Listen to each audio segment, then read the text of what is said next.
नमस्कार दोस्तों, बहुत बहुत स्वागत है आपका हमारे यूट्यूब चैनल पर। एक और कहानी लेकर के आ चुके हैं। कृपया करके हमारे चैनल को सब्सक्राइब करें और वीडियो को लाइक करें। अगर हमारी वीडियो अच्छी लगे तो शेयर भी करें और कमेंट बॉक्स में लिख करके बताएं कि हमारी वीडियो आपको कैसी लगी है। तो आज हम आपको सती अनसुईया की कहानी लेकर के आए हैं, जो कि बहुत ही पौराणिक और पुरानी कथा है, जिसको सुनकर आप भी मनमोहित हो जाएंगे। कृपया करके वीडियो को पूरा देख करके जाएं। भारतवर्ष की नारियों में पतिव्रता अनसुईया जी का उच्चतम स्थान है। इनका जन्म स्वयंभुव मनु की पुत्री देवहूति से हुआ था। इनके पिता ब्रह्मर्षि कदर्म थे। पुराण आदि सभी शास्त्रों की अनसुईया के सत्य, धर्म, शील, सदाचार, विनम्रता, लज्जा, क्षमा, सहिष्णुता तथा तपस्या के साथ पतिव्रता के पूर्ण विकास की भूरी भूरी प्रशंसा की है। विधाता के मानस पुत्र अत्रि इनके पति थे।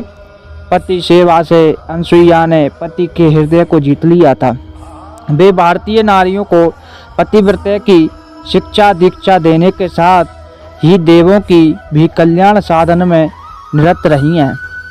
भगवती लक्ष्मी, सती और सरस्वती को अपने पतिव्रता का बहुत अभिमान था। भगवान अपने आश्रितों में अहंकार के अंकुर को सदा ध्वस्त कर देते हैं। यही उनका भक्त वात्सल्य है। कौतुक प्रिय भगवान ने उन जगदम्बनीय देवियों के अहम का नाश करने के लिए नारद के मन में प्रेरणा जगाई। नारद ने देवियों के पास पहुंचकर अपनी लीला आरंभ कर दी। वे लक्ष्मी के पास पहुंचे और बोले, माँ, मेरा क्या ठिकाना, रमता जोगी जिधर मन हुआ चला। देवी हंसने लगी। वे पुनः बोले, मैं घूमते घूमते अत्रि आश्रम पर पहुंचा और पतिव्रता देवी अनसुईया के दर्शन से कृतार्थ हो गया। माँ, आज संसार में उनके समान पतिव्रता कोई नहीं है। देखो ना, उन्होंने अपने प्रभाव से गंगा की धारा प्रकट कर दी है, जो सभी पापों को नाश करने वाली मंदाकिनी के नाम से प्रसिद्ध है। 14 भुवनों में घूमकर मैं यह कहने को बाध्य हूँ कि उन जैसी पतिव्रता शिरोमणि विश्व में नहीं है। देवी ने कहा, उनके पतिव्रता की चर्चा तो मैंने भी सुनी है, किंतु क्या वे मुझसे भी बढ़कर हैं? नारद ने कहा, माता जी, यदि आप सत्य सुनना चाहती हैं तो आप अनसुईया के समक्ष यह असहाय था।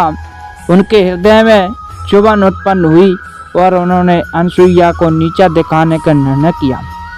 देवर्षि नारद ने इसी प्रकार सती पार्वती और सरस्वती के मन में भी अनसुईया के पतिव्रता की चर्चा से ईर्ष्या उत्पन्न कर दिया। सभी देवियों ने अपने अपने पति के सम्मुख मुंह फुलाकर बैठ गईं और प्रतिज्ञा कराने के बाद यह सूचना दी कि अनसुईया देवी का सतीत्व भंग करना है। देवों ने कहा, अनसुईया देवी का पतिव्रता भंग करना हम लोगों के शक्ति से परे हैं। उन लोगों ने समझा नारद की वीणा बज चुकी है, अब इस चीज को तो अंकुरित करना ही है। इन लोगों ने कहा, देवियों, हम प्रयत्न करेंगे, अब कोप को छोड़ दो। मंदाकिनी के तट पर तीनों देव अत्रि के आश्रम में पहुंच गए। एक ने दूसरे को अपने आगमन का कारण बताया। तीनों साधु वेश में अनसुईया के समीप पहुंच गए। मुनियों ने स्वागत के लिए अनसुईया ने अग्रय आचमन देकर कंदमूल समर्पित किया, किंतु देवों ने आतिथ्य स्वीकार नहीं किया। अनसुईया ने विनीत भाव से पूछा, मुनिगण, कौन सा अपराध हो गया जो आप लोग वजह ग्रहण नहीं कर रहे हैं? मुनिगण बोले, आप हमारी प्रतिज्ञा स्वीकार करें, तब हम लोग अन्न जल स्वीकार करेंगे। अनसुईया ने कहा, अतिथि सत्कार प्राणों का बलिदान देकर भी किया जाता है, अतः मैं वही करूंगी जैसे आप प्रसन्न हो जाएं। मुनियों ने कहा, आप निर्वस्त्र होकर हमारा आतिथ्य करें। वे ध्यान लगाकर उन्होंने रहस्य जान लिया और कहा, मैं निर्वस्त्र होकर आपका सत्कार करूंगी। यदि मैं सच्ची पतिव्रता हूँ तो यदि मैंने भूल से भी स्वप्न में भी परपुरुष का ध्यान न किया हो तो आप तीनों 6 महीने के शिशु हो जाएं। इतना कहते ही वे 6 महीने के बालक बन गए और रोने लगे। माता ने निर्वस्त्र होकर स्तनपान कराया। महामुनि अत्रि भी आ गए और सुकुमार बच्चों की देखकर आश्चर्यचकित हो गए। पूछा, देवी देव स्वरूप कामनी है, ये तीनों बच्चे किसके हैं? देवी ने कहा, भगवान ये आपके ही बच्चे हैं। भगवान ने स्वतः कृपा की है। महर्षि समाधि के द्वारा रहस्य को जानकर आनंदित हो गए। तीनों माँ की गोद में खेलते और माँ से कीड़ा करते हैं। दिन प्रतिदिन बीतने लगे हैं। मास बीता, वर्ष बीता। तीनों देवियाँ घबरा गईं कि पति देव कहाँ चले गए। वे घर से निकल पड़ी और मंदाकिनी के तट पर पहुँच गईं। तीनों देवियाँ नारद पर क्रोध होती हैं। इस बीच नारायण की ध्वनि के साथ नारद उपस्थित हो गए। देवियों ने किसी तरह नारद को रोका और विनय के साथ पूछा, तीनों देवता कहाँ चले गए? नारद ने अंगुली के संकेत से बताया, देखो देखो वे अनसुईया की गोद में खेल रहे हैं। तीनों ने विनम्रता से कहा, नारद हम इस आश्रम में जाना चाहती हैं। अनसुईया प्रसन्न तो नहीं हो गई। नारद ने कहा, अरे देखती नहीं कि तुम्हारे पतिदेव बच्चे बने हुए किलकिला रहे हैं। सती जहाँ बैठाती है वहाँ बैठते हैं और जहाँ लेटाती है वहाँ लेटते हैं। अब जाओ, पति की आशा छोड़ो, राम राम का नाम जपो। देवियों ने कहा, नारद अनुसुईया से बढ़कर कोई पतिव्रता नहीं है, हम लोग इसे मानते हैं। अब किसी गुणवान के पति ये कार्य नहीं करेंगी। नारद ने कहा, तुम लोग सती की शरण में जाओ, कल्याण होगा। तीनों ने बच्चों को देखा। वे सती से बस में थे, अतः बिना उनकी इच्छा से कहीं जा नहीं सकते थे। वे भी भयभीत होकर घर के अंदर जाने का साहस नहीं कर रही थीं। इसी बीच अनसुईया मंदाकिनी में स्नान करके गीले वस्त्रों में अंदर गईं तो तीनों देवियों ने कुटी के द्वार पर खड़ी होकर कहा, माताजी हम भीतर आ जाएं। अनसुईया ने पूछा, तुम कौन हो? उन्होंने कहा, हम आपकी पुत्र वधू हैं। अनसुईया ने कहा, बहुओं को घर में आने के लिए क्या पूछना, तुम्हारा ही घर है, चली आओ। लज्जा से नम्र मुखी होकर तीनों ने प्रवेश किया और अनसुईया के पैर छुए। माता ने कहा, मेरे बच्चे तो बहुत छोटे छोटे हैं, किंतु बहुत बहुएं तो बहुत बड़ी बड़ी हैं। इतने में अत्रि ऋषि आ गए। वे तीनों घूंघट डालकर एक ओर बैठ गईं। महर्षि ने पूछा, देवी ये तीनों कौन हैं? देवी ने कहा, ये तीनों आपकी पुत्र वधू हैं। देवी तुम तो बड़ा कौतुक करती हो, अभी अभी बड़ी बड़ी बहुएं आ गईं। अत्रि ने आचार्य पूर्वक कहा।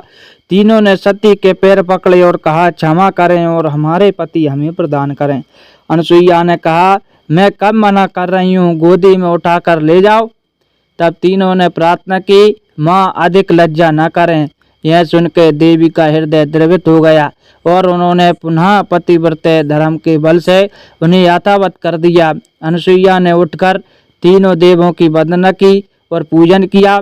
देवताओं ने कहा, पतिव्रते हम तुम्हारे पतिव्रते से संतुष्ट हैं, वर मांगो। माता अनसुईया ने कहा, आप मेरे पुत्र वधू हो जाएं। तीनों ने तथास्तु कहा। यही देव बाद में पुत्र के रूप में उत्पन्न हुए। पति के परमेश्वर मानकर अपनी समस्त इच्छाओं को पति की इच्छा में विलीन करके जो नारियां जीवन यापन करती हैं, उनके लिए संसार में कुछ भी असाध्य नहीं है। इसी देवी के प्रभाव से पतिव्रता सांडलिनी का चरम रोगग्रस्त तथा दुष्ट पति जीवित हो गया था और सांडलिनी के पतिव्रता से सूर्योदय न होने के कारण जो संसार में भीषण स्थिति हो गई थी वह दूर हो गई थी। स्त्रियों के लिए पति की इच्छा के विरुद्ध पृथक यज्ञ, श्राद्ध या उपवास करने का विधान नहीं है। वे पति ही परम गति हैं। पति के द्वारा किए हुए सेवानुष्ठान का आधा भाग सेवा करने मात्र से प्राप्त हो जाता है। सती अनसुईया ने सीता जी को जिस शिक्षा का उपदेश दिया है वह प्रत्येक नारी के लिए अनुकरणीय है। सती अनसुईया ने कहा है कि सीते तुम्हारे स्वामी नगर में रहें या वन में, भले हों या बुरे हों, जिन स्त्रियों को पति प्रिय होते हैं उन्हें उत्तम लोक की प्राप्ति होती है। पति बुरे स्वभाव का, मनमाना बर्ताव करने वाला अथवा धनहीन क्यों न हो, वह उत्तम स्वभाव वाली नारियों के लिए श्रेष्ठ देवता के समान होता है।